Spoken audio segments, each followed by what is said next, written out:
Here we go, here we go. Hope you can hear us and see us and all the things. Welcome. Yeah. Welcome, everybody. Glad you're here. It is Wednesday night. It's 8 p.m. Central Standard Time, which means it's time for all of us fish nerdy type people to get together and talk about fish and fish type things and cool stuff. That's why you're here. That's why we are here. Glad you're hanging out with us. Thanks for being here. And if you're on the replay later on, I appreciate you being here too, hanging out with us whenever you bet you had a chance to do so. So no big topic today because, oh my gosh, you are really messing up our whole thing. Because we did one last week and today is just about you. It's about you and your questions. Hopefully you had a chance to write some down for this week and we will try to answer as many as we can today. I didn't put it this time in the title. We're doing a giveaway tonight. So I've got some things. This is going to be a heavy package. Yes, I could see that. Yeah. So it's going to cost a bit to ship, but we are definitely going to be giving some stuff away. And that way, you know what? We reward the people who are here, even if it doesn't say we're doing a giveaway in the title. So sometimes we're going to do that. Switch it up a little bit. Alice B right away is asking, did you get enough sleep? Who? You. Me? No. No. Not even close. That would be... I think they're starting to learn the theme of your life lately, and that is on nights before your videos are supposed to go out, you sometimes have things to do, right? Yeah, a little bit. Yep. So I'm a bit of a procrastinator.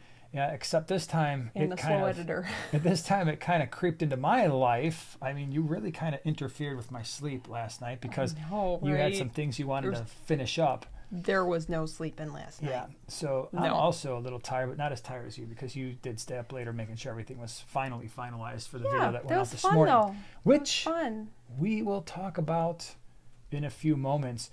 So a couple things that are going on. Why is my other screen totally not functioning? Hold on a second. I'm going to ask right on the outset. Am I okay? Am I live chat? Because I see top chat, but I also see live chat. Am I? No, you want to go here. Hold on, technical difficulties, and there. Oh, is that where you do the little yes. switcheroo? That's where the switch happens. Cool. So anyway, live chat. Now I totally forgot what I was going to say, but whatever. Hold on, this screen is all messed up. Let me fix some things here.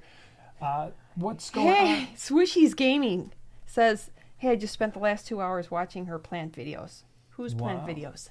I guess it's not me because I don't make plant videos. Yeah, but it could be somebody else's plant videos. I would. Regardless, whatever plant videos you were watching, rock on because plants are awesome. Plants are, they're necessary and they're pretty cool. So, all right, videos for this week, Monday. If you haven't seen it yet, we did Bad Cory Buddies. That's what we did, right? Yeah. So that's just stemmed from a conversation we were having last week about, hey, you know what? We get some questions about Cory cats, and I saw a lot of comments lately in random videos and Facebook about, hey, I've got these Cory cats. I think I'm going to put an Oscar in the tank. Like, oh my gosh, you're going to lose them both. So that's where that video came from.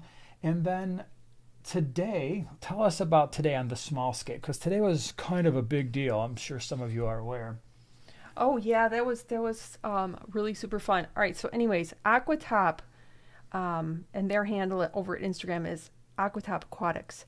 They put out a female aquascaping contest 2022, and there was 4 of us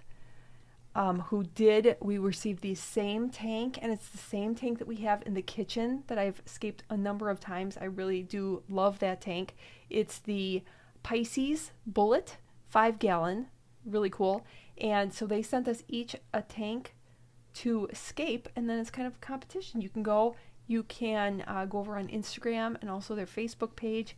You can vote whose scape you like the best, and you can also, if you comment and do some stuff, you can enter to win a tank kit of your own, which is super cool.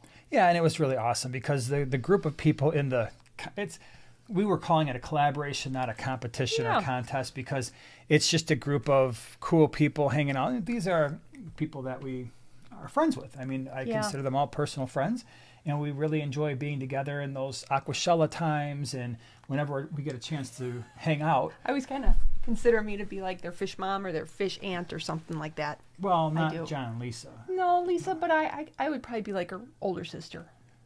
Yeah. Yeah. Well, you're everybody's older sister then. Thanks. All right. Okay. So, yeah, Taylor from Simply Betta, Kasha Creative Pet Keeping, Lisa. KG Tropicals, although it's Lisa. Yeah, her handle is Lisa KG Tropicals. Yeah, that's her own her channel. own channel. So So she's got it on both. And everybody did a really good job. That was so cool. It was so much fun. I couldn't wait to watch the videos. And Aquatop was great. They handled it like a champ, and they worked with us. This was a thing that was a long time in coming. It took a while to put this together, as you could imagine. So the point is, if you haven't checked out Joanna's Aquascape on the Smallscape, her channel, check it out, but also check out the other three. Yes. Go to Instagram or Facebook or both for the Aquatop Aquatics and vote. Which one do you like the best? Again, it's a collaboration. It's not really a contest. Nobody's really like, oh my gosh, I can't believe I lost. Or, oh, look at me, I won. I'm the best ever. You know, it's just really none of not us are like that. You know, it's just not the vibe that we put off. So anyway. And they're all really different. I literally couldn't wait to see everybody's scape. Yep. And they're all very different and fun. And really cool. Yeah, and they're well done. I really like them. And well done videos. Yes. Man. Yep. It's like race. Sometimes I'm like, oh, I wish my editing was better. But I just started, and it's like running a race against faster runners, right? Sure. It's just really fun to see like different tricks, and their videos are just really fun. Really fun. Yep.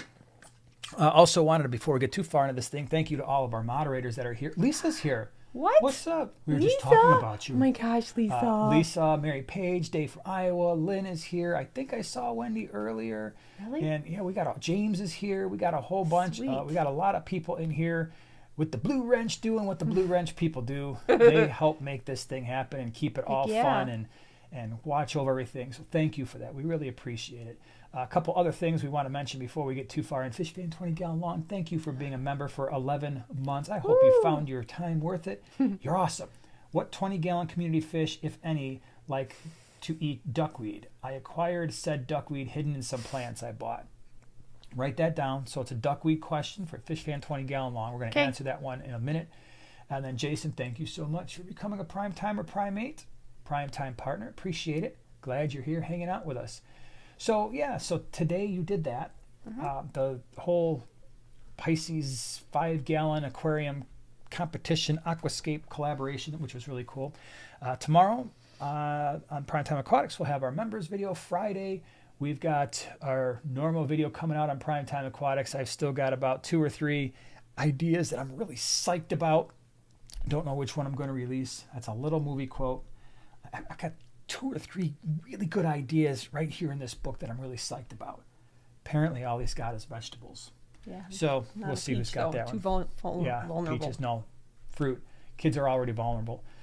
So anyway, so yeah, we've got that. And then Saturday, you got your Smallscape stuff coming out. And then are we doing a Container Joy this week for your land plants? Yeah. Okay, Container Joy's back in it.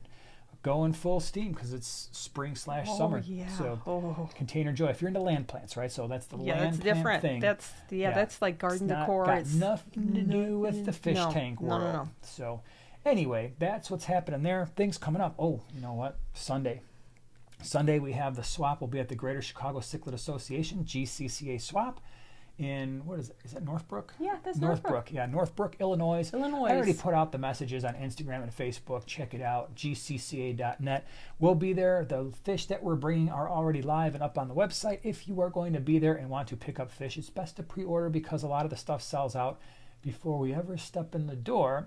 And sometimes people are disappointed, like, oh man, I thought you were going to bring more of these things. And I'm like, yeah, I brought a bunch, but everybody pre-ordered them, so they're gone. So that's the story there. All right, let's. What do we got here?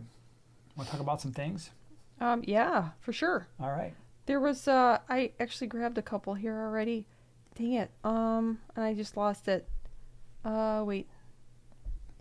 I don't know about I'm sorry. We're not going to have another. Saw it. Well, it went. Well, first of all, can we answer Fish Fan 20 Gallon Long's question about the duckweed situation in a 20 gallon?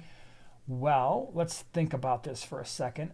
I would say in a 20 gallon, I've heard, and I think this might be partially true, Maybe not. No, I don't know. Some people say that mystery snails will eat the duckweed, and I've had tanks with mystery snails with fish that normally don't eat duckweed, and there wasn't any duckweed in those tanks. And you have to understand, in our fish room, if the tank is duckweed free, it is 100% because whatever's in there is eating it, not because we've made some major attempt to avoid spreading it throughout our fish room, which at this point is impossible because it's just everywhere. So, fish, I think you could maybe try Florida flagfish, although they get kind of fin nippy, so you got to be careful. If you got like a betta in there or something, not a good mix. So the problem is a 20 gallon. Like a lot of the African cichlids eat them, but you don't want to put African cichlids in a 20 gallon. That would be a bad idea. Severums are way too big. What else? What would eat? I'm totally blanking on what would eat duckweed in a smaller tank like that. I don't know. I mean, other than the fact of like jack up the flow. Well, that's not actually not a get out bad your comb. idea. And get out the comb. That's a very valuable piece of information. If you've got more flow in the tank, the duckweed is not going to be happy. No. Now, again, if you got a betta, that's not going to work. Somebody said mollies, but I've got mollies, a bunch of mollies, and they don't seem to touch the stuff in our 50-gallon lowboy, but maybe. Can we train them? Platies, somebody said platies.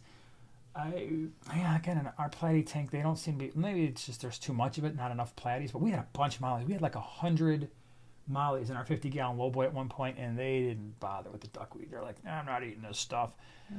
Just not doing it. So what else we got? You got something? I did, but like I said, Whips World said something about second, one of them sees I voted for someone else, the knives come out. Hey, that made me think of it. Did you see the movie Knives Out? I think there's another movie coming out called Knives Out. That's the reason that I pulled that. Well, I'm just curious. I thought it was a very interesting movie. Okay, I've never seen it. It was fun. Yeah, I was surprised. So I think when I envisioned it, I thought it was going to be an anonymous poll where you just click on a thing and it just has a percentage for each one. Maybe. I think it is, but you know what? I'm not technologically 2 weeks in a row. Smart. Yeah, I know, right? Yeah, but yeah, I'm not very. Yeah. So I did see and I was also at work today. So I would go in and I would try and pull up. There was a fancy looking like pole looking thing, but then when I tried to find it again, I couldn't. So yeah, I thought the directions just said to leave it in the comments for Instagram. No, there's no way you would be able to count those. Well, it's getting more numerous. It was a poll, that's for sure. It looks similar to like on a YouTube poll. Yeah. It looks similar to that where you press. Any of that. So I'll have to go back and look. Maybe it's on the Facebook, but you don't have Facebook. We're really helpful. I don't have Facebook, so whatever Here's our video, go vote, but we're not going to tell you exactly how. But you go on Instagram. I shared it as a story. Okay. It's there. Knowledge is power. Thank you very much for the super chat. Help. Oh. All right. We're going to try. Okay. We'll see what we can do. Help. Cyanobacteria outbreak in a 20-gallon planted Endler with fry tank. Let's see here. Oh my gosh, you used a... Did you use a superscript on your NO? What does that mean? I can't even come close to reading it because it's absolutely... What's the superscript? The little NO, I think it is that NO2, NO3? Where are you looking? Right there. There's a little number, but it's way too How small. Do you do that? But they took some time. They highlighted it and then probably right-clicked. Oh, really? So anyway, one of your nitrites was high because it's too small for me to read. Oh my gosh, you used it again with H2O? Change. Been vacuuming but won't go away. I don't want to add anything until I hear your thoughts. Okay. Well, I think it's... Can you read it? Let me go back and see here. Oh, wait. I can blow this up. Hold on. Do a screenshot? Wait. Hold on. I'm doing what people do. Oh, man, I just shut off my screen here. Yeah. I'm doing what people do when they can no longer see all that well. NO3. Okay. I'm all better now. So your nitrates were high. Okay. So nitrates being high is not the end of the world. Cyanobacteria, you're on the right track. So cyanobacteria is going to form for the same reasons that algae will form, and that is either your nitrates are high and or your lights are left on too long. So we try to control those things to control the amount of photosynthetic organisms that are in the tank that are unwanted, whether that's photosynthetic algae or photosynthetic bacteria. doing the water changes is great. That's going to lower your nitrates or nitrites, but nitrates is what we're talking about here. And that's great. But it also takes a little while for that stuff to die back. It's not like, oh, I did a bunch of water changes, cyanobacteria is gone within 12 hours. It's going to take a while to establish lower nitrates. And then over time, hopefully that cyanobacteria gets to be less of a problem, or at least not grow into a larger one. So that is something to consider. And then also light duration. You say you have planted tanks. We got to be a little careful there. We don't want to cut the lights back so far that now we're damaging the ability of the plants to grow and actually compete with the pests of algae, right? So whether that's algae or cyanobacteria. So we just want to be able to, like for instance, if I had a nubius in my tank and that's all I had, then I'm like, oh, you know what, I can leave these lights on for maybe 6 hours a day. And even if I've got, I could turn the light intensity down and the nubius is going to be fine. So definitely controlling your nitrates, that's going to help. Nick, thank you very much for the super chat. I didn't see a question associated with it, so watch out in case Nick asks a question. But thank you for that. Appreciate it. Oh, I got a couple here. All righty. All right, Snowball and Strike the Budgies. I wore the shirt I won in the giveaway at a fish meeting. Nice. That's cool. awesome. Yay. That's cool. Thank you for that. And then JK Fish Keeping said, you sold out of green neons ASAP. Yeah. What would you do if you found out that it was me who bought them all with fake names? Would you be mad? Names. Yeah, all of a sudden you're like... Even if I paid you for them. You're behind the table and all of a sudden you walk around to the front table like, hey, I'm here to do my pre-order. What? Yeah, Give me my fish. The green neon sold very quickly. We basically sold out of all the Galaxy Rasboras we had, and we had brought in, I don't remember, 300 or 400 of them. Wow. And within a month, they were all gone. They're so beautiful, though. I will say, they're so beautiful. And I'm surprised this hasn't happened yet, but the dwarf Rasbora is an absolutely stunning fish, and I'm surprised it hasn't sold out yet. I mean, we've sold a lot of them, but those dwarf Rasboras are... we still have them? We do. Really? Are amazing fish. I'll really, keep really that in mind later. And I'm going to be honest, if we do sell them, I'm going to be disappointed because we've got a couple of 10 gallons with a lot of them. And they look so cool. I know, every time you sure go do. down there, it's like, oh my gosh, it's the coolest tank. That and the Ember Tetras. Because we had right there. Probably 350 Ember Tetras in a 20 long. So fully pretty. cycled, never had a problem. One sponge filter and a little bit of green hair algae and no ammonia, no nitrite. Imagine that. So, yeah, that's another cool tank, but that is also dwindling because everybody's like, I like Ember Tetras too. Let me order some. Speaking of algae, do you want to take another algae question? I do want to take another algae question. All right. This is from S. Smiley. Hey, guys. Love your channel. Hey, guys. Where did I say love? Okay. Hey, guys. Your channel has helped me so much. But for the life of me, I can't get rid of this brown diatom algae. I'm changing water and scrubbing twice a week. Any tips? That issue is usually more predominant when a tank is on the newer side. So you'll often see that happening in the first 1 to 3 months.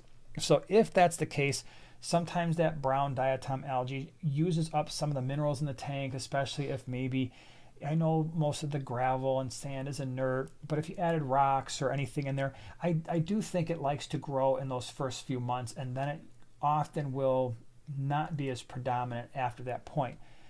That being said, some of the easier ways that I've kept it under control or completely gotten rid of it, add a really fast growing plant like hornwort. Hornwort will often outcompete the brown diatom algae for nutrients, and it will greatly reduce its existence in your tank. The second thing is, I have found most algae eating types of organisms to just polish that stuff off very, very quickly. So depending on the size of the tank, if it was a very small tank, was the size of the tank mentioned? No, I don't think it was. Not that I noticed. But if it was a smaller tank, you've got your Otocinclus, you have your mystery snails. Both of them will sometimes tackle it. Bristlenose plecos will do a very quick job on it usually as well. So I will also rely on the organisms. Yeah, the water changes help, trying to keep the nitrates low, trying to keep your lights on for a reasonable amount of time will also help. Gravel vacuuming, especially if you don't have rooted plants in the substrate, will help. But that combination of hornwort and fish that will eat it can definitely be a good thing. For duckweed, I have a few suggestions here. Tiger barbs goldfish until it eats everything and then transfer it out. Larger tank. Goldfish will definitely, especially if a smaller one, and like you said, transferring it out to a larger tank, kind of like just a rent-a-fish, where it's like, hey, I pulled it out of one tank. We'll do that with our Florida Call flagfish. service. Mm-hmm. Yeah, we'll do that with our Florida flagfish sometimes. Just pull them out and like, oh, you know what, there's green hair algae in this tank. I'd really prefer it to be gone. Stick them in another tank for a while, and then once they finish the job, transfer them out.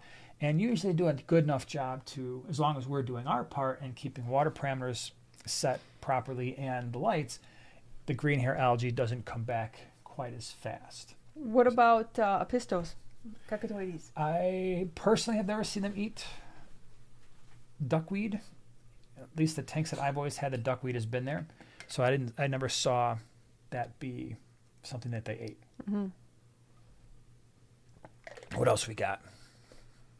That's why I said it, Joanna. We're on the same. Oh, Whips World said that's why I said it. We're on the wave. That should scare you. Yeah, I know. That should. Yeah. I like some pretty weird movies. Here? Hold on a second. My computer is doing something. I hate it when it does this. It just magically decides to do a thing that I don't want it to do right now. Let's see here. Ticket to Space, Treating Carolinas and Oscars. Thank you, guys. Well, thank you for the super chat. How would we do that? Well, you got your fenbendazole. Maybe levamisole might work. Anytime you can get those as part of a medicated food, that would be an easier situation than not, right? As long as they're eating. If they're not eating, then it's not going to work as well. Evan, appreciate the super chat. Thank you. Hey, guys. I want like a ton of those rainbow shiners, but I can't make it to the swap. Will you have those in future swaps as well? Great prices. I don't know. We had a big order come through for the rainbow shiners. I think we have a few left. I don't know how long they're going to last. I hadn't seen them on a list in a while, and that's why I jumped on them when I could, because I was like, oh, that's cool. I want to bring those in. Yeah, and they're cool fish. They're not as common. You don't see them in the pet stores as much. It's just not as available. So I can't promise anything, because that's not a fish I can generally just go out and be like, oh yeah, I can go ahead and bring that in somewhere and they're always available. That one's not always available. So we'll see. All right, what else? What you got, ma'am? I just Hold had. on, here. Stupid chat is froze up. It's all froze. Okay, I'm going to mispronounce this. Orave. How long could it take to acclimate fish in different water parameters? I prepared my tank the way the fish is supposed to be happy in, but the water it came from is different. Depends on how different, depends on what's different. So for the most part, and I've done a video on this, how we acclimate all of our fish. If I've got fish they're just in a regular bag. I'm not talking about a breather bag, because those are a different situation. If I've got just a regular bag of fish, regardless of where it came from, unless I know it's wild caught and it needs special water parameters, then I'm trying to match that ahead of time. But if I'm just, I went to the pet store, or I brought fish in like we do sometimes and they're in a bag, I just float the bag in the tank. Actually, for our purposes, I can just leave them in the fish room, because our fish room is so warm. It's 82 degrees. So the bag temperatures tend to get up just by being in that room for a while. But most people, they're going to float the bag and then they're going to cut it. I generally just dump the fish into a net, and then the water goes into a bucket. That water doesn't go in a tank. Boom, in go the fish. I don't do any drip acclimation, and one of the reasons for that is that can cause problems later on, especially if the fish have been in a bag for a long time, like they were shipped, from far away, and they've been in a bag for 24 to 48 hours. Something we talked about when we were discussing different types of ammonia. There's two different types. There's ionized and unionized ammonia. The ammonia shifts from a not harmful type, which is the ionized form, into the harmful type, the unionized form, when you open a bag that's been in the process of shipping for a while, because a couple things happens. The more dangerous ammonia tends to accumulate as temperatures go up, like, I'm temperature acclimating. The bad type of ammonia also goes up as the pH goes up. So you're doing both of those things when you drip acclimate usually. So the long answer for that short question is, I acclimate for temperature. For the most part, fish go in. So if you've got a situation where it's like, you know what, I've got some wild apistos, I've got some wild angels, and I really need to make sure that my water is more closely matched to where they're coming from, that's when you want to make some phone calls and be like, hey, what's the water parameters? Or do your research, and then maybe you've got to adjust your aquarium water for those fish, in which case it should still be pretty close. And you should still only have to acclimate for temperature. I've got a couple here. First, Kyle Morrison said, you sell fish? We only sell fish when we're doing a swap that's coming up, and then you post it usually a few days to a week beforehand, and then it's for pickup only. We don't ship fish or anything like that. Let's see. But you always announce it on the live stream, right? Coming up or when. Oh yeah, I mean we've the been swaps are coming up, we try to announce it weeks and weeks ahead of time, so and people then kind of prepare ahead of. If you look at the website, either there's going to be a page that says fish swap or something, or there won't be. So, and then Nick Macy does have a question. Okay. Okay. Joanna just got a 5-gallon spec. Cool. I am tempted to try a betta again, but I am a betta killer. They always get fungus. I'm in Canada, so no meds. Any tips to help so I don't hurt him? Fungus. Some fungi will do better. In other words, they'll grow more efficiently in cooler temperatures. So part of that is making sure temperatures, and I'm sure you've probably done this, but just being aware that, hey, I want to keep my betta 78 to 80. And when it starts getting down to 76, 74, 72, sometimes that will stress your betta out. Sometimes that will weaken its immune system, and that will also make it a little bit easier for the fungi to grow. Salt is an option for treating fungal infections. There are, and I don't know in the Canadian market, do they have like the natural antifungals? Because I feel like of the all natural meds that I have used, like the brand name store-bought meds, the antifungals tend to be the most effective. So you could try all those things. Let me see Michael, thank you very much for becoming a prime timer, primate, prime time partner. Appreciate it. Knowledge is power. I agree. Thank you for the super chat. I deeply apologize for the super small text. Thought it would save space. Does Joanna have tips for abuse? If I turn the lights back, will it hurt them? Oh. So anyway, I like the fact that you use the little... Yeah, that's things. Fancy. Yeah. We're going to get him some glasses, and it's going to be all good. So abuse? One of us. Abuse. Turn the lights back? So are we talking about intensity? Or like, so what... Well, it's just like Anubias. It's a low light plant that does great. I mean, I have it in this little tiny tank over here that has a very small light, and it does just great. Make sure it stays kind of clean. Not a lot of detritus on it, just like Anubias. But yeah, and I did get another question today with today's video too. If I'm going to be doing a video on abuse like I did with Anubias, like the different types. And yes, once I amass a certain type of variety of abuse, then yes, I will share it with the world, because it is another really, really, really great plant for beginners to advanced alike. It's a great plant. Yeah, it's cool. Mm-hmm. So, Diana De Leon, thank you very much for the super chat. Hello, my favorite 2 YouTubers. Thank you. This question is for my husband. He has a 10-gallon. Oh, I read it. When I read it really fast, I thought you said 1 koi, 1 betta. I'm like, there's a koi in a 10-gallon? Move it quick. 1 koi betta, female betta. All right, that makes us all feel a little better. 1 loach, 5 guppies or 9 guppies? 5 guppies. Don't judge me. 5 guppies. He wants to add at least 2 or 3 CPDs. Is it possible, or would it be overstocked? Not overstocked. I think we just need to be a little bit careful in that. How big is your female betta relative to how big are the celestial pearl Daniel / galaxy rasboras? Mm-hmm. So if you bought like these little tiny ones, we're like, oh man, the galaxy rasboras / CPDs are like less than a ½ inch, and I got a full-grown female betta. Could there be a problem? Maybe. Not necessarily, but you just never know. If your CPDs / galaxy rasboras are full-grown, I think it could possibly work. Yeah. But you don't have an overstocking issue. The other question is what's the loach, right? If it's like a coolie loach, you're fine. True.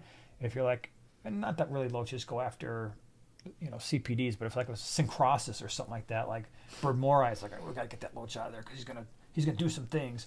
But no, I don't think you're overstocked. I would, as a side note, I would try to do maybe 4 to 6 CPDs at least. I think you might have a better outcome there. Yeah. Can you make an aquarium with plexiglass? I have no idea. That's a Joey question. That's true. I don't know. I've never tried. Design. I've never even attempted to make an aquarium, and I don't think I ever will.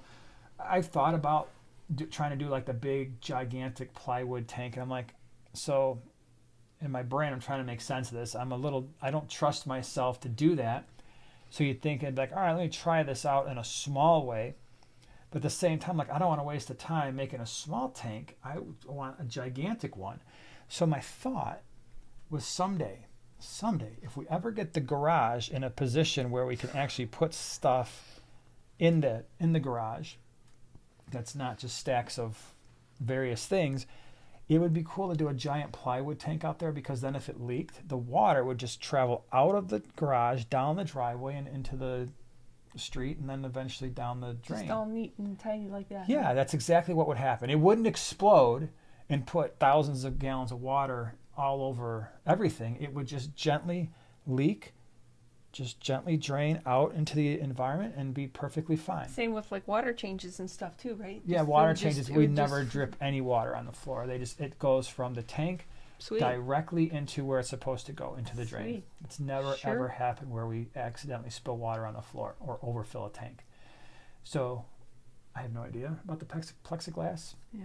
I'm focused on trying to flood my house with a plywood tank someday. Cool. Do you know where Oink Master Supreme Forever is right now? Probably someplace cooler than we are. Driving down the Long Island Expressway. That's pretty cool. Yeah. Yeah. It's either my way or the Long Island Expressway. Drive safe. Because once you're out, you're out. There is no coming back. There ain't no coming back. Okay, here's Circle of Trust. Yeah, you're out. You're out. Wait, did anybody get the movie quote? Oh, I didn't even look. Okay. Yeah, Elf. All right, good. I think Tracy. Nothing like quoting Christmas movies, and it's almost time for summer. All year round, it works. Yeah. And I think you quote that like every single I pretty much do. I know. Everybody's like, okay, what's it going to be? Is it going to be No, Elf it's the same or line. the other one or the other one? No, it's like the same Elf line. Like all the time. But that's okay because it's a classic. Okay. Jack New. 90-gallon tank with turquoise severum. Cool. Red spot severum and electric blue acara. Was thinking about adding tiger barbs. What do you think? Maybe. I would add a bunch. I'd do at least 20, but yeah, I mean, those fish aren't going to really take any stuff. They're not really super long finned, and yeah, why not? I'd give it a try. Just do a big group. Like I said, 15, 20, 25. They'll be better. Leo209 Aquatics, thank you very much for the super chat. Got my order from Flip yesterday. 10 green neons, 5 bristlenose plecos. Have them in a quarantine with almond leaves. Is that good? And how low pH can bristlenose handle? Bristlenose are pretty adaptable, so I don't think they would have any issues going into mid-6s at least. Maybe lower. I've never kept them at that low pH before because our water is harder with a higher pH, but that's the way we keep them is probably less ideal than if we were under a pH of 7. So I know your green neons will love that too. So if you're in the mid to upper 6s for sure, you're in a very good comfort range. Mm-hmm. Michael, thank you very much for the super chat. Love your videos. Long time watcher, first time making the live. Oh, welcome, Michael. Glad you're here. That's cool. Thanks for being here. Yeah. Very awesome. Hold on, let me scroll on down. Jason has been a member for 2 months. Thank you. Walked by my quarantine tank today, and it's full of tiny zebra Daniel fry. Oh, that's cool. Zebra Daniel fry, unintentional. I've never bred anything before. Any advice to keep them alive? The good thing is why can't I say that word today? Zebra Daniel fry. They're not terribly difficult to keep alive. Crush up some flake really fine, and that will certainly help. If you wanted to go like really crazy with the live baby brine shrimp, you could do that too, but it's a quarantine tank. It's not something you expected. I doubt you really feel like I'm going to run out and grab some live baby brine and learn how to hatch it, although it's a good skill for every fish keeper and it's really easy. So you could do that, but crush up some flake. I'm curious, are they just as fast as the adults? Yeah, they're all freaking out. Hey, man, They're how's it so, going? see these little tiny, so active. Yeah, they're That's like got to be chipmunks. adorable, though. Oh, Yeah. my goodness. So cute. Let's see here. Nick, thank you again for the super chat. Try this again. Wait, is this the one we answered? I got a 5-gallon spec tank and want to put a betta, but I'm a betta. Oh, yeah, okay, we got that one. All right. Yeah. Cool. But, okay, you got the, I know you had an issue at attaching the question in with the super chat, so, okay, we're good. Yeah, we're good. And unless anything else? I think we're... Nomads and can't any tips, or should I just go with a honey gourami? Honey gourami might be a little easier, and I think they're beautiful. Sometimes more hardy. If you're just going store-bought betta versus honey gourami, I think the honey gouramis can be a little bit easier to deal with. It's fun to watch. Yep. They're very personable. They got the little, I call them little arms. Yep, and they will get to know you. Yeah. They'll be like, yo, man, what's up? Give me some food. Hey, Mom. Yep. Desert Fish, thank you so much. Remember, for 18 months. Hi, guys. What's your take on cylinder cichlids? Are we just talking about like the... A cylinder cichlid sounds like a rock-dwelling Lake Tanganyika cichlid. Let me just double-check, because that's not a common name. Oops, I misspelled it. That's not a common name. Hey. Hold on. Let me just type this into the all-knowing electronics. I'm assuming. Yeah, alrighty. What do we got here? Neil Lamprologus cylindricus. Okay, yeah, that's. I knew it sounded familiar to me. I haven't kept them, so they look cool from what I can see, and I'm going to assume they're going to behave a lot like some type of rock-dwelling cichlids, so like the Neolamprologus leylupi, the Juliochromis. Give them some rocks, give them at least a 20-gallon tank, and probably going to be pretty cool. So let me know how it works out for you. Tracy asks, I scored on a 90-gallon with everything including the canister, power head, and decor for $180. Wow. What should I clean off the decor with, and the cheapest place to get sand substrate? The sand substrate, a lot of people really like the pool filter sand. Specifically, I think it was last week, somebody recommended the Quikrete by Lowe's. You can try that. Pool filter sand, not just regular Quikrete cement. Not cement, sand. Man, this sand is horrible. Really it's just hard. a solid rock down here. What happened? My water's all cloudy. Oh no, all the rocks are stuck in there. Oops. Yeah. Pool filter sand is cheapest. Yeah. Cleaning decor depends on what the decor is made of. If it's just plastic plants and plastic caves and stuff, 10% bleach. Soak it for a couple hours, rinse it off, and boom, you're ready to go. Yep. Sometimes if you soak it in bleach, some of that stuff, the paint or whatever they coat it with might fade. If it's real rocks, real wood, you could boil the wood. Don't boil rocks, because some of the rocks that are more porous will explode. It's funny because there was a debate about that one time on the internet. I was looking at it like, oh man, rocks don't explode. Yeah, they do. We were, was it 2 summers ago? Yeah. We were doing like this camping thing with some family friends, and they started a fire. So they put the rocks all around the fire, and we started the fire, and all of a sudden we hear popping. At first I'm like, oh, is the wood popping? What's going on there? And then I heard a pop, and I heard something clink, and it was behind me. So I'm like, that was weird. And then about, 5 seconds later, pop, and something hit me in the head. It was like a little piece of something. I'm like, what the heck was that? The rocks. The rocks they put rocks around the fire that were getting too warm, and they were exploding all over the place. So we had to put the fire out. But anyway, don't boil rocks. Rocks you can pour hydrogen peroxide on. You can pour bleach on them too. But just rinse everything off, let it dry. Drying is really important. Drying will help quite a bit. So that's how I would roll with that. Rocky and Miles, thank you for the super chat. Eyeglasses fund. That's right, from the optician. That's cool. Very cool. Mike Wong, thank you for the super chat. I have a 5-gallon with 1 male betta and 6 endlers and 6 cherry shrimp. They all get along. Is it overstocked? No, I don't think so. It's good to get along. I'm surprised the betta hasn't decided, I like these cherry shrimp. They're kind of tasty. I'm pretty hungry. But I suppose if you feed the betta well enough, and if the cherry shrimp are adults, I'll probably leave them alone. And if they kind of grow up together, because Kasha's escaped today, Yeah, she has a betta that is shrimp friendly. And I even said, I suggested, because she does breed bettas, that she should breed a line of bettas with like that have like a certificate, a little tiny certificate that says. I grew up with shrimp. No, it says shrimp approved. Oh yeah, that's great. And then she sells one, and then yeah, shrimp approved. Hey man, stop putting us in your belly. Oh my gosh, where are my shrimp? I can't find them. Where's all my friends? But that would be really cool. That larger swimming thing. Yeah, that would be cool. No, I don't think it's overstocked. But I don't know if I'd go much more, just because the endlers might start to breed, although your betta will probably eat the endler babies. And I think if you have any cherry shrimp babies, they might go missing too. But hey, it's cool. It's working. That really makes me want to do a small tank that has something other than shrimp in it. That's what her scape made me want to do. Yeah. Could do like chili rasboras, little simpies. Sure. Lots of cover and stuff so everybody can hide. Yeah. Oh boy. Lots of I options. think something's coming here. All right. Lots of options out there. Heck yeah. For sure. Let me see here. We're going to do this giveaway here in a second too, because you got a number picked out already? I do. Yeah. Yeah. It's a really interesting number. Diana, I thank you again for the numbers. super chat. Thank you so much. Now, totally not fish related, with y'all doing cameo soon. My husband's birthday is coming up soon, and I would love to hopefully give him a shout out for his birthday. Heck yeah.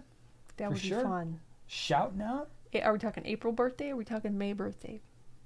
Are we talking now? Or today birthday? Happy birthday for the future. Hey, yeah. Happy April birthday. Birthdays. But yeah, let us know when the birthday is. Will you do another shout out? Yeah. But just in case you don't hear it before then, happy birthday. Glad you're here. Whips World. 75-inch TV monitor funds say no to the new spectacles. Thank you. That's his way to solve the issue. I love it. That's how he would think about it too. That's exactly how I think about it.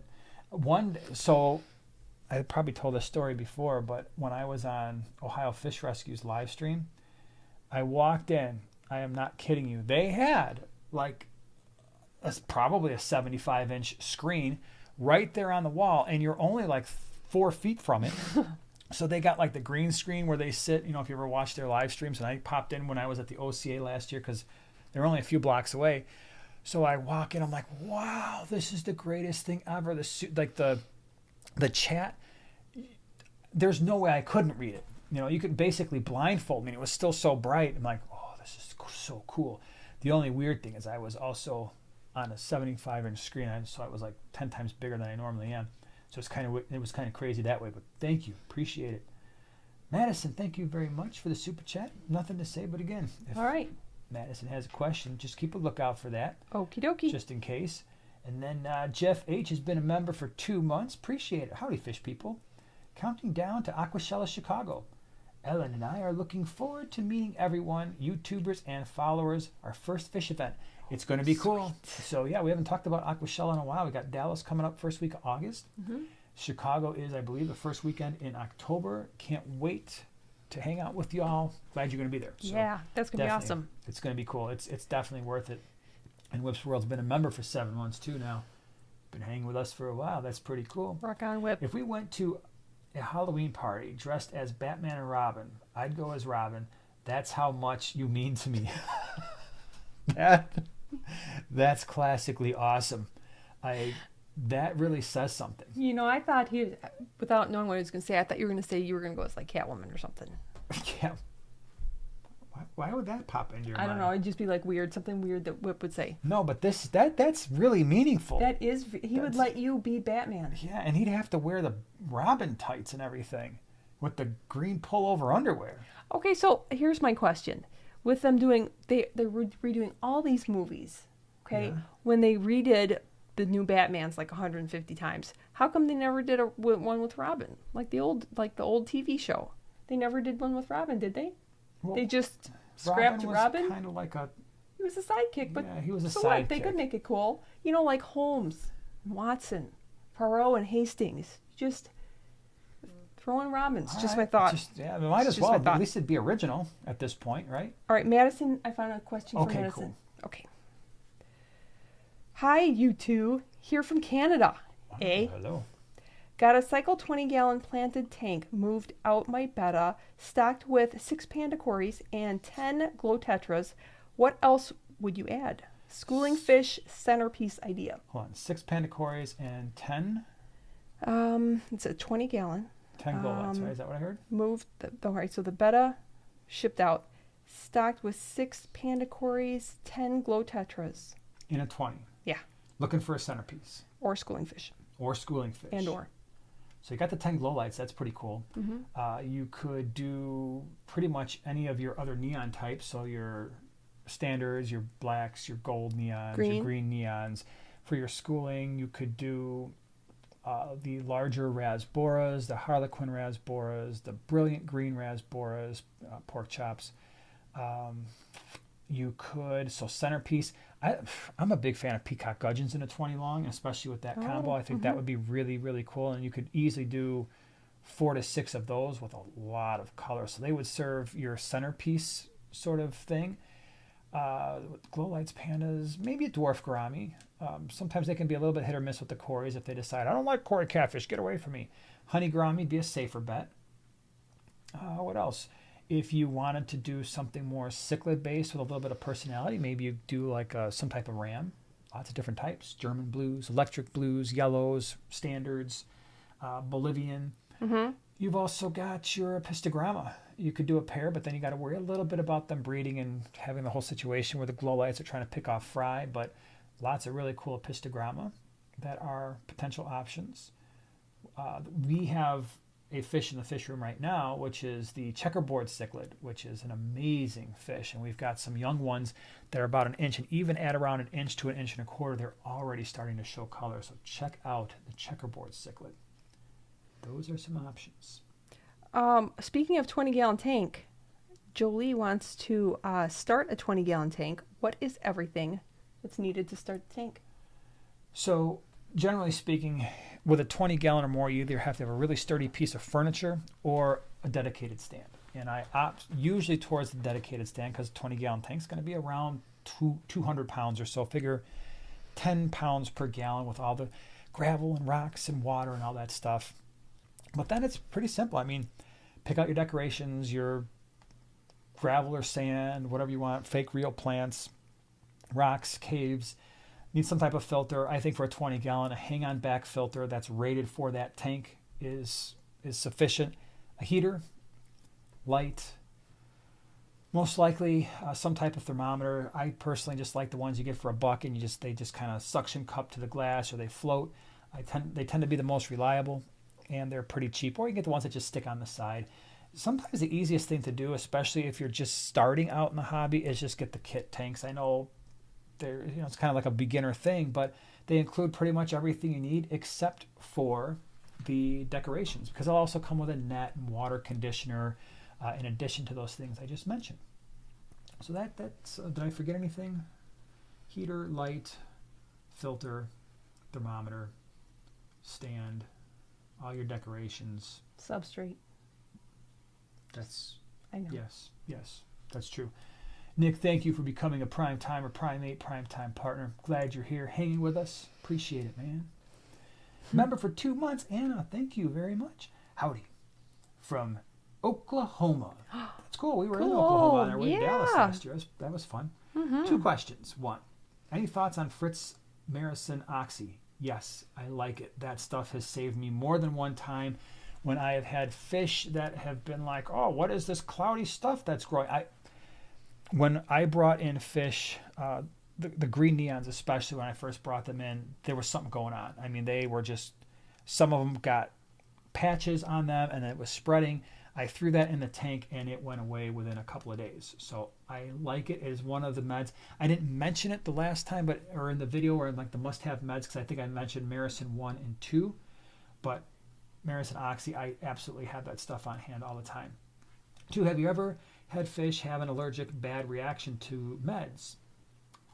Not that I know of, because I probably just would assume that if the meds didn't help them with whatever they had, it was whatever they had that killed them. So it'd be really hard to know if, like, oh, I put the meds in and it was the meds that killed them, unless like meds go in and they all just die right away. And it's like, then usually it's a dosing issue rather than them having some kind of a reaction to stuff. Michael, appreciate the super chat. bigger single centerpiece fish for 75. Current stocking 7 yellow labs, 5 albino socolophi, 7 whitetail ACI, 1 full-grown female bristlenose. Because you've got the mbuna in there, I would stay away from, me personally, I would stay away from bigger centerpiece fish because mbuna generally are going to want to be kept in groups. You got a 75, which is a great tank for them, so you've got a great setup going on there. 7 yellow labs, the 7 ACI, I don't know how big they are right now, but those ACI do get quite large. I mean, they're one of the larger mbuna cichlids, and the males easily 6 inches. But that's a good mix. That's a really good mix. So you got 14, 19, 20. You could go a little bit more. I would just put more mbuna in there. Maybe I would switch it up. You could do red zebras if you wanted a little bit of orange, which could be cool. But I don't think there's anything that would stand out like, oh, I'm going to put this one fish in there. Because if you put peacocks in there, there's a chance that doesn't go well. You could try an OB. That might work. Actually, that would probably be something as a centerpiece fish. We just put one in there. No, my experience is, however, that OBs can be somewhat aggressive, but an OB peacock, which some would tell you that it's got a lot of mbuna in it anyway, but those usually hold their own pretty well in a mbuna tank. So maybe try that, and they get pretty big too. That would be another one, often 6 or 7 inches for those. BOBB, Babda. Yeah. MTS in this sentence. Every few weeks, I think there's a question here. Every few weeks, I remove 10 to 20 MTS. Maltese? Malaysian trumpet snails. Malaysian trumpet snails from my 12-gallon tank. Should I just leave them? I do. I've given up. Yeah, you know they're why? Yucky. I know, but I just, like when the lights go on, usually they just go right back into the substrate. No, Oh, most of them do. It depends. Some of them do. It's just The ones looking in at my moving tanks do. substrate. The ones in my tanks, they know. Just go back into the substrate, and you can come out when the lights are off. I do like them because in most of our tanks, they come out at night. They munch. They take care of algae. I can tell you that in the tanks where we have a fair amount of Malaysian trumpet snails, we don't have an algae issue. And I like that they do most of their work at night. It's not like the pond snails where you turn the lights on, they're everywhere and they don't go away. The Malaysian trumpet snails don't like light for the most part, so they're going to try to get away from it, go back down. They're not going to be covering your glass and all your stuff usually. So you can try to put snail traps in there and try to keep it under control that way, but I just let them go. Madison, thank you very much for the super chat. Love the ideas. Have one female peacock in my 15-gallon. Got as a rescue. Can't find them in Canada, though. Might do the epistos or the checkerboards if I can find them. Definitely look at them. They're worth it. They really are. Nick, thank you for the super chat. Going to be annoying one more time. You're not annoying, man. The Fritz Parashield and Bacteria Guard, any good? We are so hard up in Canada. Thank you again. Yeah, those are options, especially when we're talking about fungal type infections. They are certainly worth trying. And I think I used the Bacteria Shield in a tank where we had some roseline sharks come in a couple months ago, and I used the Bacteria Shield. That was just the first thing I grabbed. I'm like, let me try this, see if it works. And I think I only lost like 1 or 2 out of maybe 15 or so. So it did pretty good. Sid the Cool Kid, thank you for the super chat. 125 gallon, 2 blood parrots, 1 Severum, 1 Firemouth, 1 Green Terror, 1 Jack Dempsey on 2 407 canisters. Thinking of adding a Salvini. Thoughts? Salvini might get bullied. You could try it. Just have a backup plan. You know, if your combination is working okay with the Green Terror and the Jack Dempsey, I could see those two going at it at some point. But you got a big tank. You got a 6-foot tank. But if they're not whooping everybody else, might be out. But the Salvini, it's not as aggressive as those other cichlids. At least in terms of, they think they're mean, but when you get them in with the Green Terrors and the Jack Dempseys, they quickly realize, I'm not as powerful as I thought I was. Okay. You need glasses, okay? Why? What did I do? Whips World. I just passed by your comment. It was a quote. It didn't mean that he's going to go as Robin and you can go as Batman. It was a movie quote because it's in quotes. dude. So then who said it? I haven't looked don't on. know. I haven't looked further. I was giving you credit for the coolest saying ever, though, man. Just take the credit, man. Take the compliment, bro. Who would say something like that? That would be like Will Ferrell saying something like that. Can't you see that? Or No, I see Bill Murray saying something like that. no. All right, come on, let's do this giveaway. Want to do a giveaway? We're doing a giveaway. You think of the quote. But who said it? I don't know who said it. I think Bill Murray would have said And it. Regina, thank you very much. All right, are we ready? Can we talk about the things? Yeah. All right, so here's the things. Here's the things for the giveaway. Are you guys ready? Hold on, I got to fix my eyes. Okay. We gotta get Here we ready go. here. All right, we're going to do this in order of bottle size. Okay, and we're gonna also make sure that we're at live chat, not top chat. I'm at live chat. Okay. I'm at live chat here. So that we know who gets the number first. That's right. And then keep track of Diana's super chat here that we have to answer as soon as we're done with this because it's going to go way up to the top. All right, are we ready? Mm-hmm. Things for today. One, our channel sponsor for today, our live stream sponsor for today is Fritz Aquatics. You all know that Fritz has been a longtime sponsor of the channel. They help support us so that we can do all the cool things that we do. So big thank you to Fritz Aquatics because they are a big part of the aquarium hobby and they support a number of people like us, YouTubers and stuff like that. So first thing is, and I want this. We don't have any of this in the fish room and I really want it and you're going to get it. I'm giving it away. That is the Fritz glass and acrylic cleaner. This stuff works pretty good. I haven't used it, but I've seen all kinds of people use it on the internet like, oh, this stuff works great. So you're getting a bottle of something I haven't even used yet, so in full disclosure, but it's cool. But this is not the only thing. I could review that on a Saturday video. Yeah, well, not this bottle. That's somebody's. So that's one of the things. The next thing in order of bottle size is this. And this is something we use all the time. This is the Fritz Complete Water Conditioner. We use this, like I said, this is one of our go-tos. We use their powdered formula. And then for the smaller tanks where the powdered formula is just too concentrated, this is the stuff that we use, Fritz Complete. So it's your water conditioner that you use after every water change. It's going to neutralize your ammonia and your nitrites and, of course, your chlorine and chloramines. So really good stuff. Then we have two more fun things by Fritz Aquatics, and that is the Fritzzyme Monster 360. Now this is an interesting product because what it does is it actually has live bacteria, but this is not for cycling a tank. What these live bacteria do is they are chemoorganotrophs, which means that they eat organic material. And the idea is by adding this to your tank, the microbes are going to eat a lot of like the fish waste type of stuff and reduce that to a point where the smaller those organic materials get, the more likely they are going to get sucked up into your filter and keep your tank looking good. So this is the Fritz Monster 360. It's an interesting product, I think. And then I saved what I think is the best for last.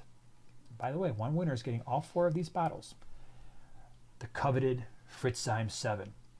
If you've known the channel for a long time, I think I say, in terms of products, I talk about Fritzzyme 7 more than pretty much any product that we have in our fish room because I think it is one of the more valuable products that are on the market today.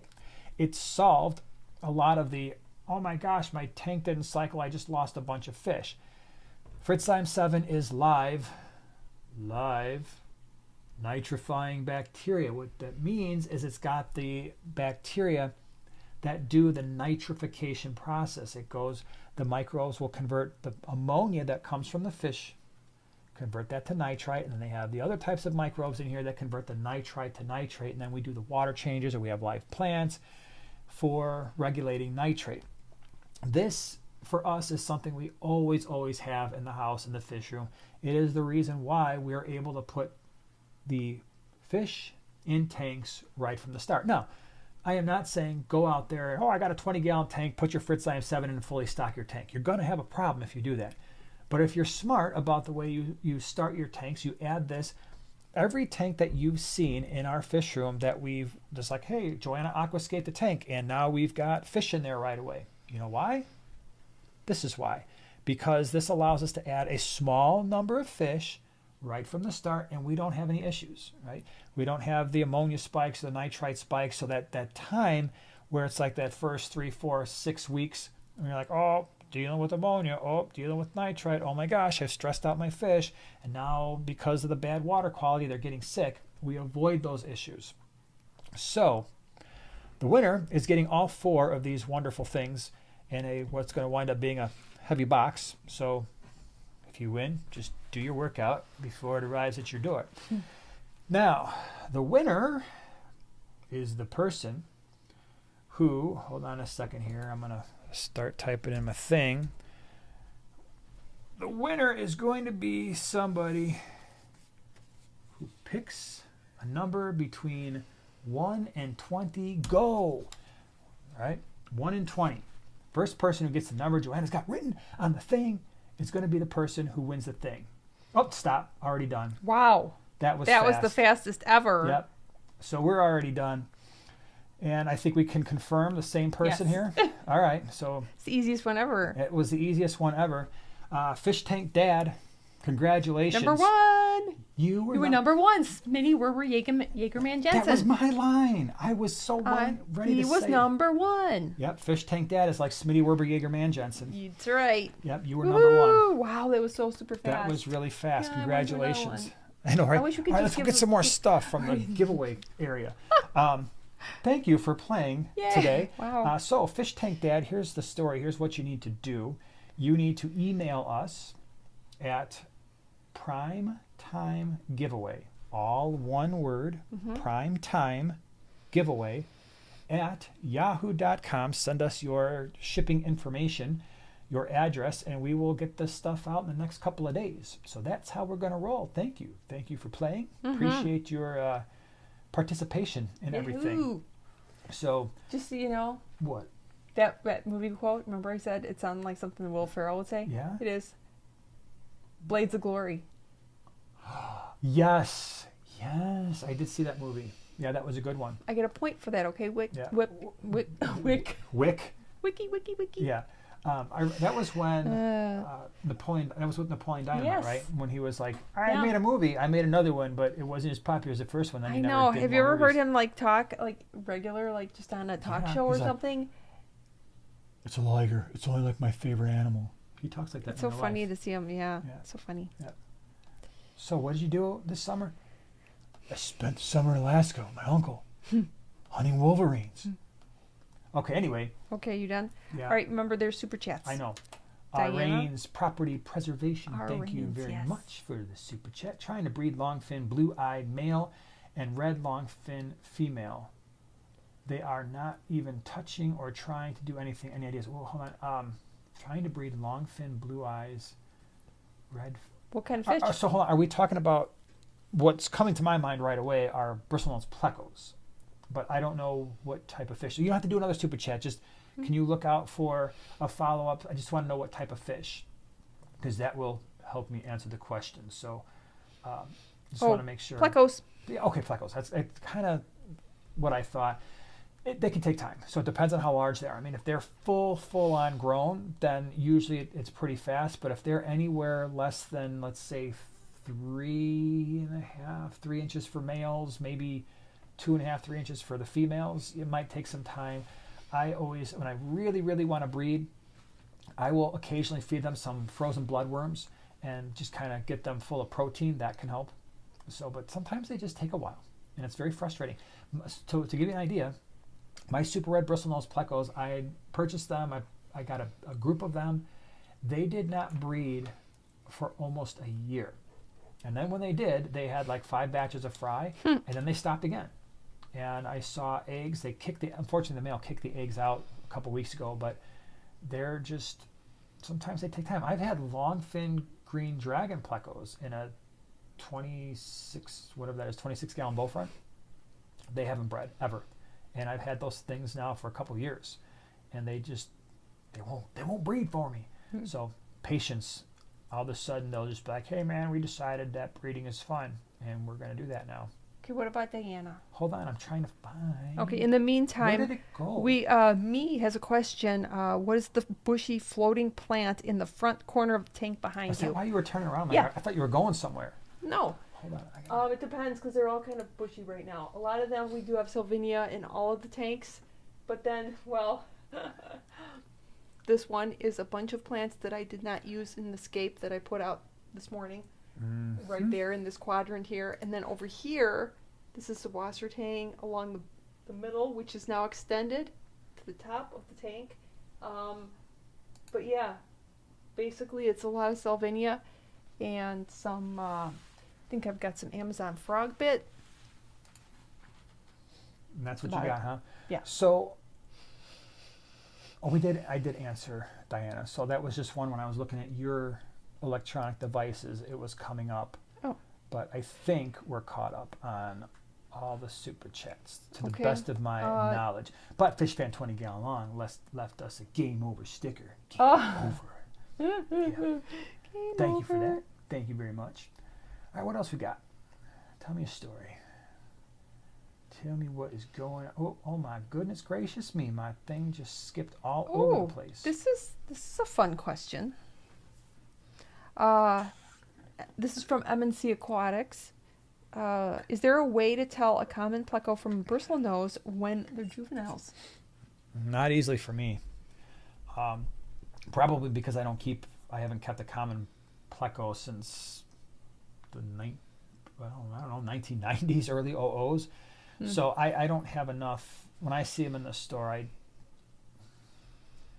don't know. I'm not good enough at that to be able to oh yeah, just check this. There's 3 spots over there and 4 fin rays, and this one looks a little bit different. And because when the bristlenose are small, especially when they're smaller, they look like commons to me. But like I said, I'm not a common pleco expert because I don't keep them because I don't have any tanks even close to being big enough to keep them long term.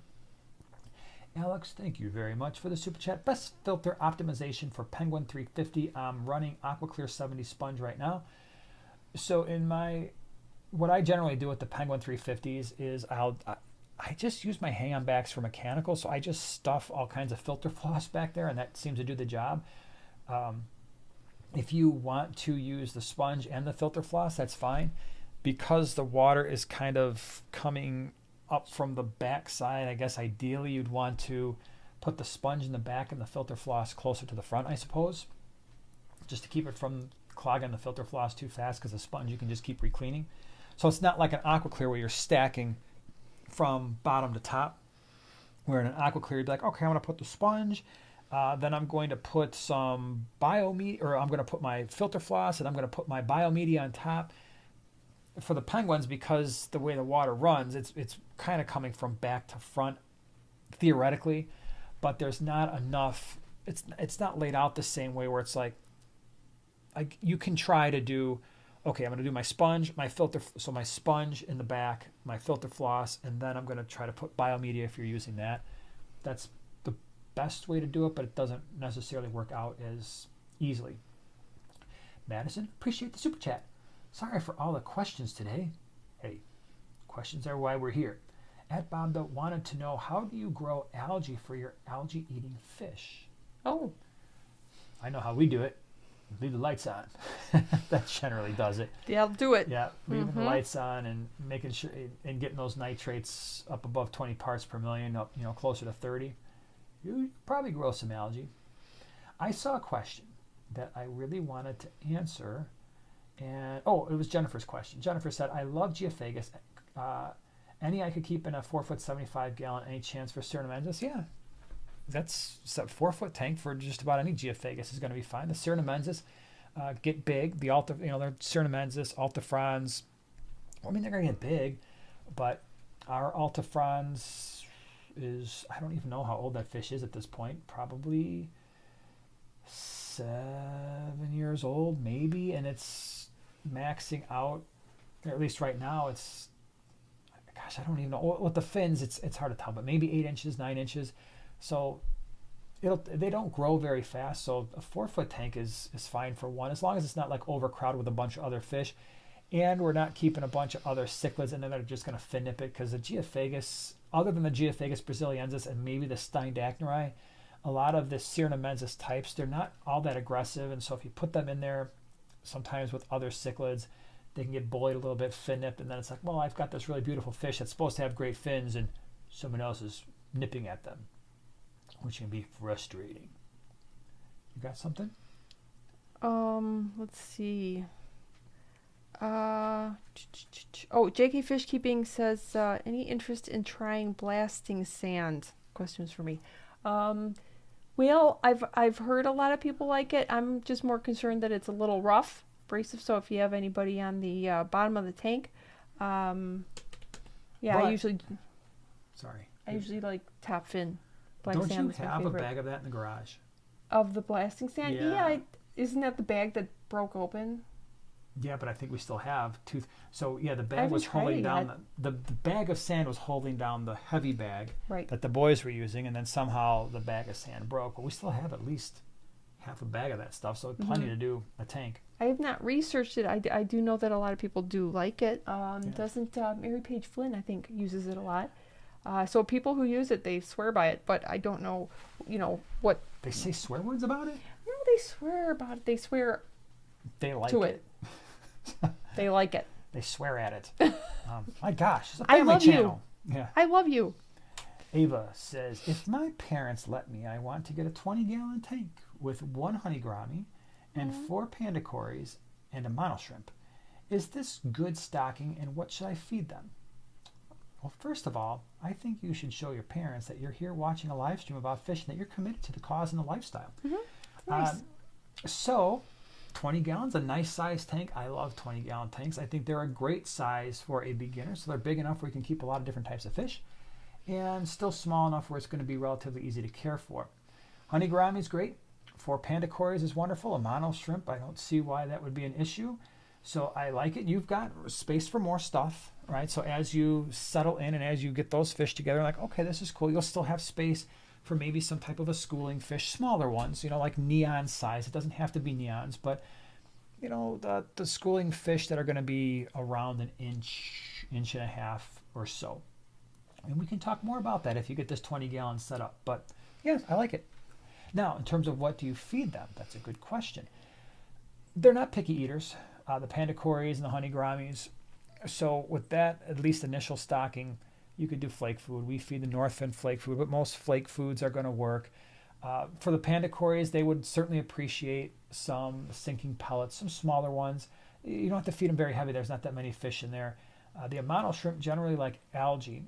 So for those, you might be looking at some type of a kelp wafer. So for instance, we feed a lot of our bristlenose plecos, some of our cichlids that really like vegetable matter, our shrimp, all like the kelp wafers by Northfin. Just make sure that if you buy an algae wafer that it's actually got some type of algae or plant material as its first ingredient. Otherwise, sometimes people are just buying green colored fish food. But cool stocking. I like it. It's a good start. What you got over there? Let's see. Alice says Saratoga has been swimming at the bottom of the tank this morning, only occasionally going to the top. His top scales have darkened. He's young and has 2 stingray pup mates. Ideas?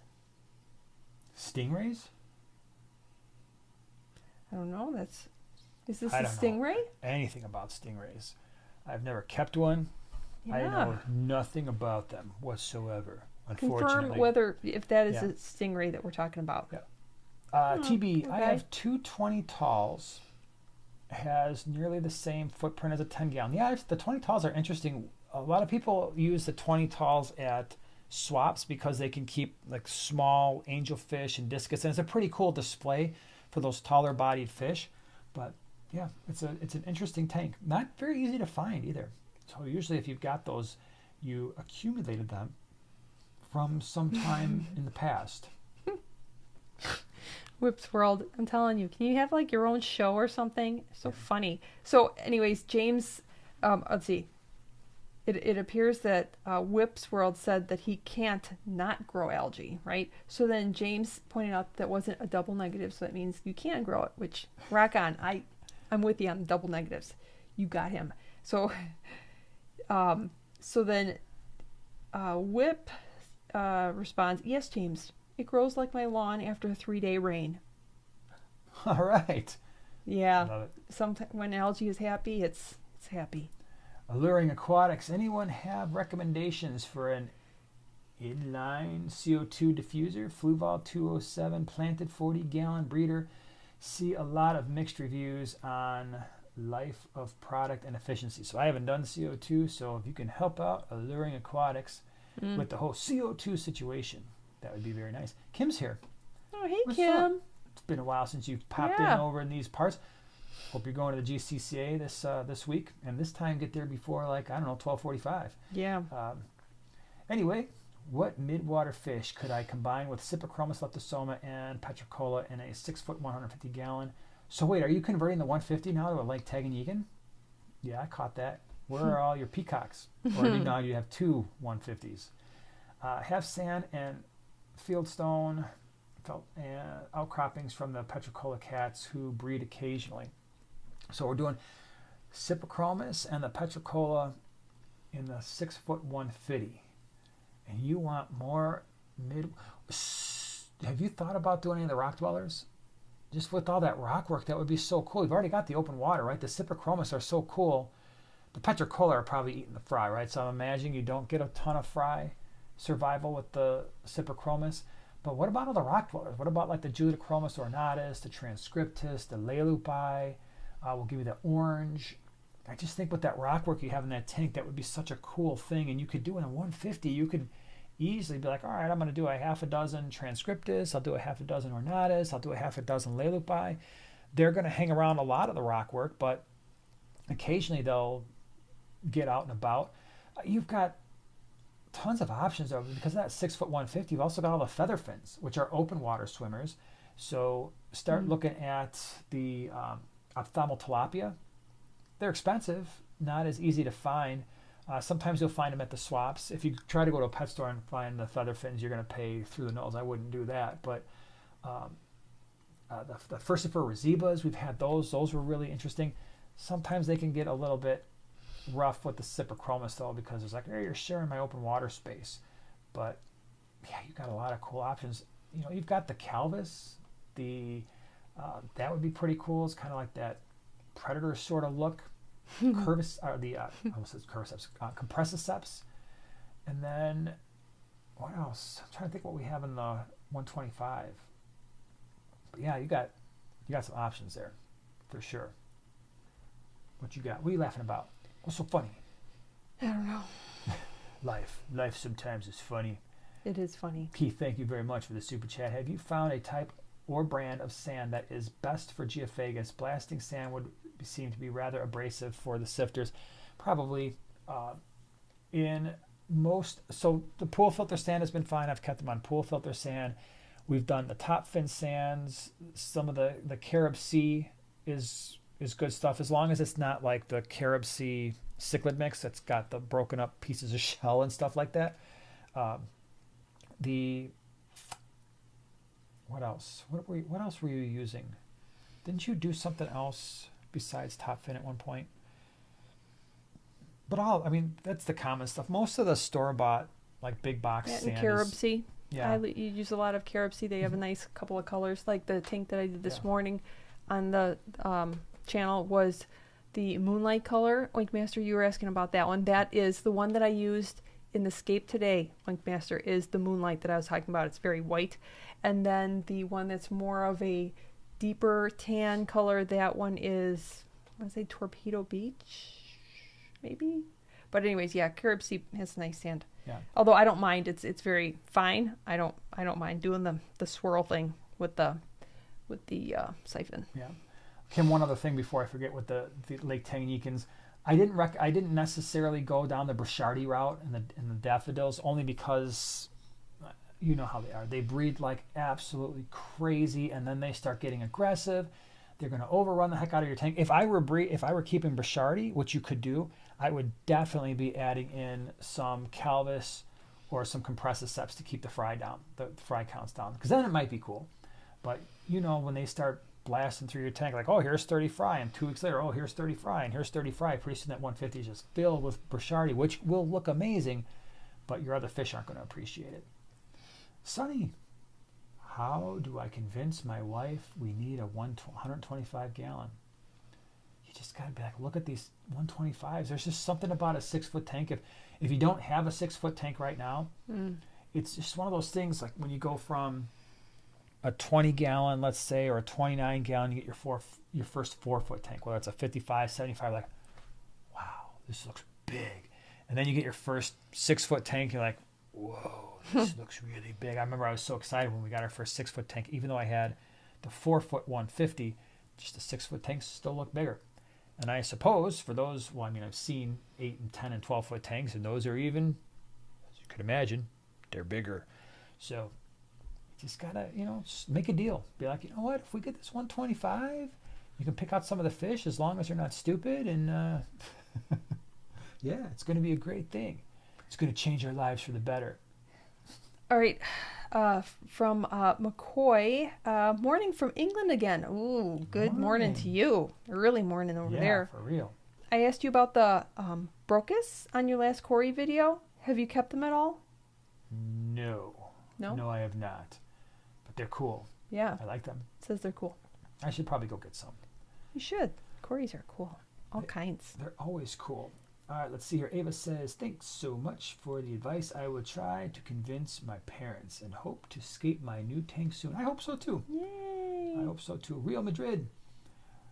What's the best way to clean used acrylic aquarium with water stains? I don't have any acrylic tanks, so water stains. I guess you could try vinegar. All right, but again, I don't do acrylic, so everything we've got is glass. But vinegar sometimes works, and it will kind of dissolve some of that stuff. So you can try a plastic razor blade. On acrylic? On acrylic, I would think. I mean, use it in a corner, but I don't see any reason why. Anybody who's got acrylic tanks, speak up. Speak up, please. What do you use? I would do the vinegar thing, but that's probably how I would do it.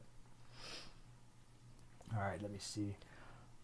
Oh, okay. Alice B says the Saratoga is an Australian arowana, and he has 2 stingray pup tank mates. Yeah, you're talking to, I have no idea, because I don't keep arowana. I don't keep stingrays. Boy. Sounds like an amazing tank, so he's hanging on the bottom. That, you know who could answer that would be John at KG Tropicals, because he keeps arowana. He knows on those tomorrow's things. live stream. Yeah, tomorrow night try to ask that question at the KG Tropicals live stream, because tell him we sent you.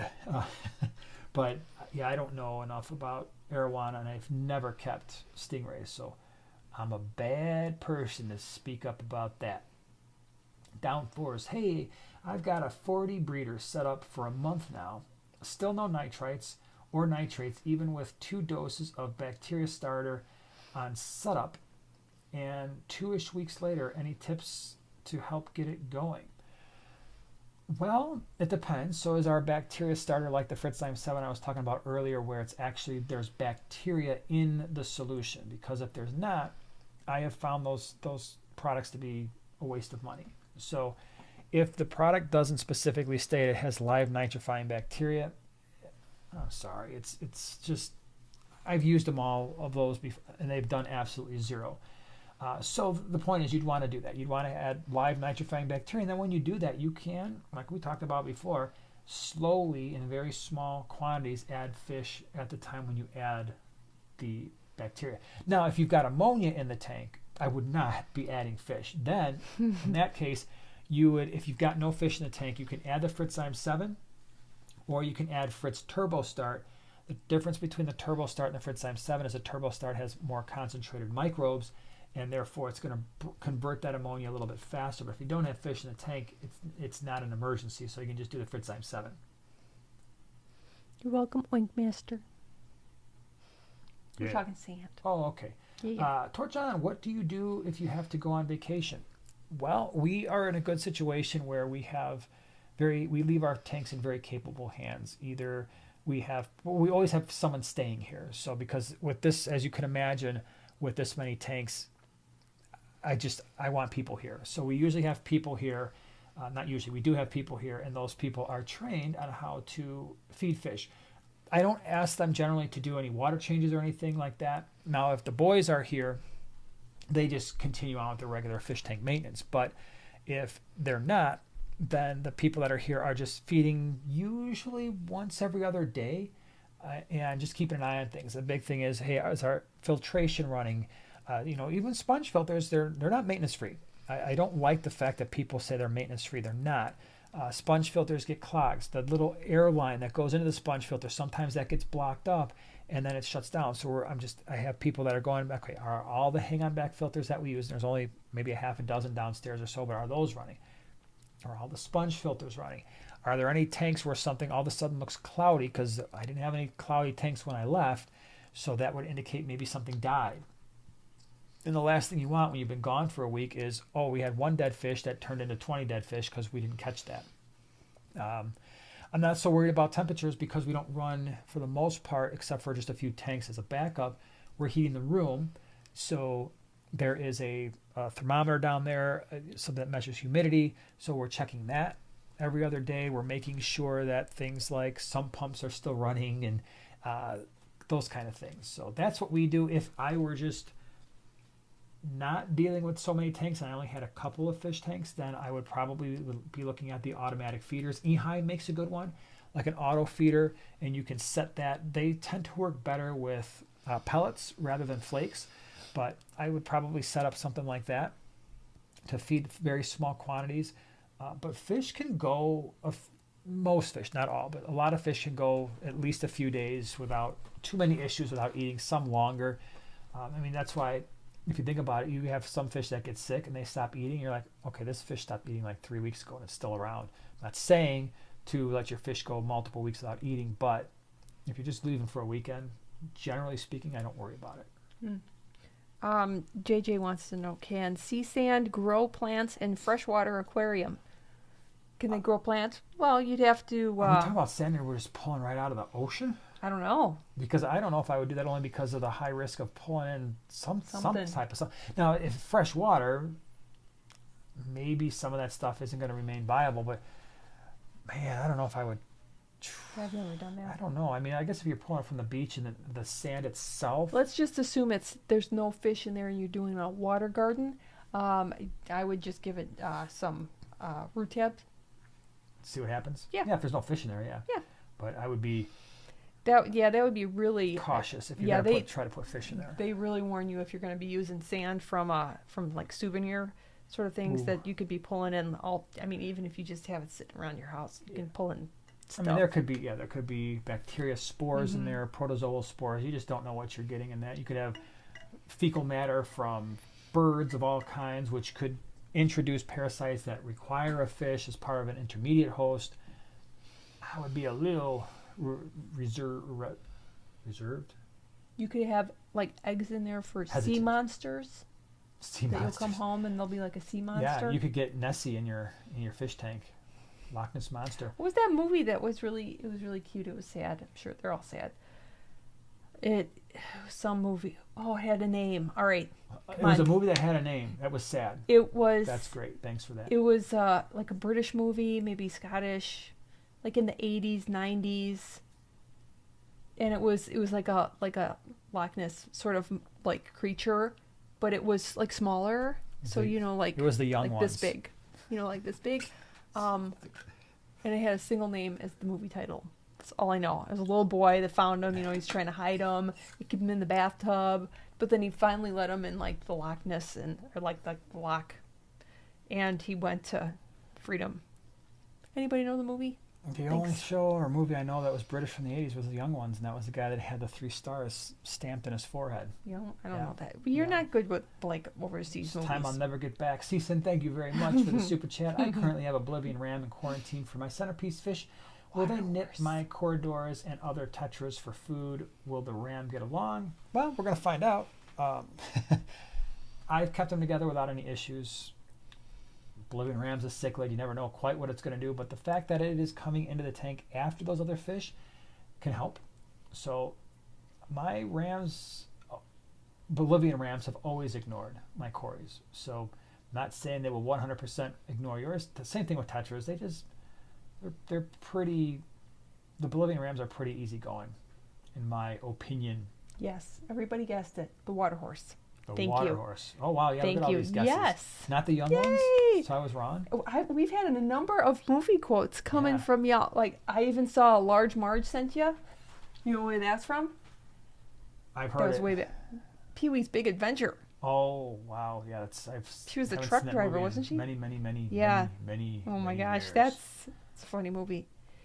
I reckon it is. All right, let me see here. We're gonna do a couple more, and then we're gonna call it a night because it's getting to be about that time. I reckon. Aw. What? A couple of neon tetras of mine are sitting vertically and moving a little bit. What's going on? I'm thinking swim bladder? Could be, or it could just be. Sitting vertically. Sometimes neons will do that when they're getting they're the weaker of the group and they're starting to break down a little bit. So, especially young ones will do that sometimes. Usually, unfortunately, they don't. At least for us, they haven't recovered from that. Unfortunately. Heather, hey, I have softened water. I've read that the salt content isn't enough to bother the plants and fish. Is this true? Should I just treat with equilibrium and call it good? You can try. I would probably start out slowly and see what happens. I personally, if I had a water softener, I would have a bypass just so I could have an easier time with the fish and the plants. I've also talked to people who did have problems with their plants and their fish because of the water softener. They were just constantly battling that. Like I said, start out small. If you've got a small tank with a few plants, let's see what happens over the course of a couple of months. And then, before I'm like, I'm going to add another tank, and you've got this water softener, and pretty soon you've got some issues. So, yeah, just never know. So, all right, Amanda says, hi, my betta jumped out of his net today when I was putting him back in the tank. He landed on the stand. I got him quickly, but he isn't moving around much. Yeah, he probably knocked a few screws loose doing that. The nice thing, if there's a nice thing about bettas who do that, or bettas just generally speaking, is, they are prone to jumping. They have that labyrinth organ, which makes them not quite so prone to having oxygen deprivation issues, but it sounds like you caught it right away anyway. Give him some time just to see if he can recuperate from that. If they knock their noggin too hard, it's just like people, they can have problems, but give them a day or so, see if it gets any better. Pistachio, how many tanks do you have? We have probably at this point around 85. Including mine? Including yours, yeah. So you almost always between 80 and 85. I think we're creeping up to around 85 at this point. So 86. Yeah, right. The one well, she's pointing here because I keep looking over here. The tank that I escaped is like right here. So I'm we watching Honey like the, swim around. The YouTube studio when you did that, and that's the table, and so that was the big debate: is okay, we need to escape this thing, and she needs to make it and film it. I'm like, well, use the studio. What are we gonna do for the live stream? I go, just shift it over, and so it's like it's right there. Just maybe you can even kind of see just one edge of it. So, if we turned on the light, or did you unplug it? Did you unplug it? Oh, there it is. So, there's the light, and now it's blue, now it's off. So there you go. It's right fun. There. I know. Wasn't that amazing? That was a really cool demonstration. Yeah. I illuminated myself with a fish tank light. It was cool. I liked it. All right, everybody.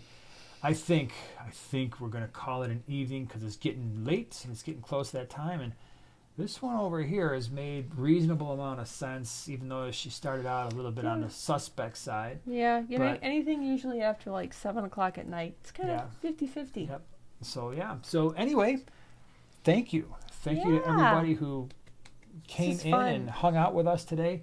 Although I do see one little super chat here that I want to, wait, is that an old one? Oh, wait, no. We got a couple, but we should probably, do we? Or is this really old stuff? No, never mind. This is really, really, really old. Never mind. Sorry. Anyway, I'm confused. It's getting late. Thank you. Thank you for being here.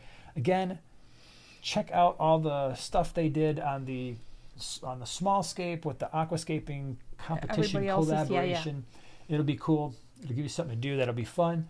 We will see you again next week. Same time, same place. Thank you to all our moderators and all the super stickers and super chats. We didn't get to your question. We're sorry. Hopefully we'll get to it next week. We will see you next week. Have a great weekend. Bye. Weekend.